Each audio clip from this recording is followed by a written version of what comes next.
Ever wondered how a humble cacao bean becomes a melt-in-your-mouth chocolate delight?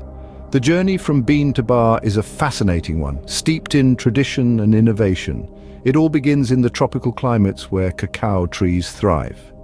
These trees produce large pods which house the precious cacao beans. Once ripe, the pods are harvested and the beans are extracted.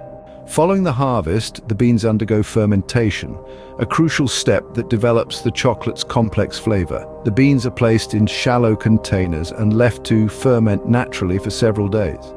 During this time, the sugars in the beans react with natural yeasts and bacteria, creating the initial chocolate flavor profile. After fermentation, the beans are spread out to dry under the sun. This process can take up to a week, further enhancing the flavor of the beans.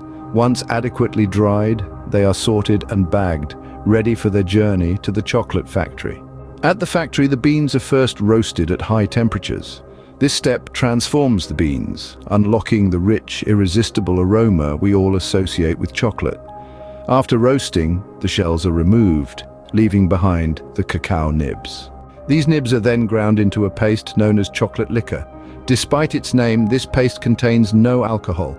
It's a pure, concentrated form of chocolate which is then separated into cocoa solids and cocoa butter. The next step is conching, a process named after the conch shell-shaped machine that smooths and aerates the chocolate, refining its texture and flavor. This can take anywhere from a few hours to several days. After conching, the chocolate is tempered. This involves carefully heating, cooling, and reheating the chocolate to give it a glossy finish and a smooth, even texture. Once tempered, the chocolate is molded into the bars we know and love. The molds are filled with the liquid chocolate, which is then cooled and solidified. Finally, the chocolate bars are wrapped and packaged, ready to be shipped to stores around the world. So the next time you bite into a piece of chocolate, remember the journey it has taken. From the tropical cacao trees to the fermentation, drying, roasting, grinding, conching, tempering, and molding. It's a long, meticulous process that results in the delicious treat we can't resist. And that, my friends, is the fascinating journey of a cacao bean to a chocolate bar.